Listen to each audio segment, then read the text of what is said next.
कागोल तालुक्यात जिल्हा परिषद व पंचायत समिती निवडणुकींचा निकाल आज घोषित करण्यात आला। या निवडणुकीमध्ये मंत्री हसन मुश्रीफ, संजय घाडगे व समर्जित घाडगे यांच्या युतीला घवघवीत यश मिळाले, तर सेनेचे संजय मंडलिक यांना केवळ एका उमेदवाराच्या विजयावर समाधान मानावे लागले। सांगाव जिल्हा परिषद मतदारसंघातून राष्ट्रवादीच्या अजित पवार गटाच्या सुवर्णा कांबळे विजयी झाल्या।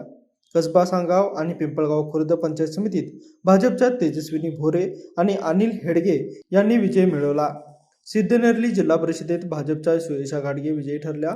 सिद्धनेरली आणि साके पंचायत समितीतही भाजपचे उमेदवार सुवर्णा पाटील आणि दत्तात्रय दंडवते यांनी यश मिळवले। बोरोडे जिल्हा परिषद राष्ट्रवादी अजित पवार गटाच्या शोभा काकी फराकटे विजयी झाल्या।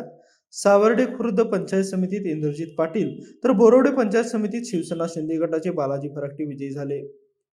म्हाकवे जिल्हा परिषदेत भाजपचे काकासाहेब सावडकर विजयी झाले, तर म्हाकवे पंचायत समितीत रंजना अस्वले तर एमके पंचायत समितीत राष्ट्रवादी शरद पवार गटाच्या रुपाली अंगज यांनी विजय मिळवला। चिखली जिल्हा परिषदेत भाजपच्या शिवानी भोसले विजयी ठरल्या। चिखली पंचायत समितीत राष्ट्रवादी शरद पवार गटाच्या सुवर्णा जाधव तर हळदी पंचायत समितीत भाजपच्या मनीषा पाटील विजयी झाल्या। तसेच कापशी जिल्हा परिषदेत राष्ट्रवादी शरद पवार गटाच्या शिल्पा खोत विजयी झाल्या। कापशी पंचायत समितीत भाजपच्या सुनीता माळी तर मध्याळ पंचायत समितीत राष्ट्रवादी अजित पवार गटाचे दीपक सोनार यांनी विजय मिळवला। निकाल जाहीर होताच विजयी उमेदवारांनी गुलालाची उधळण करत जल्लोष साजरा केला।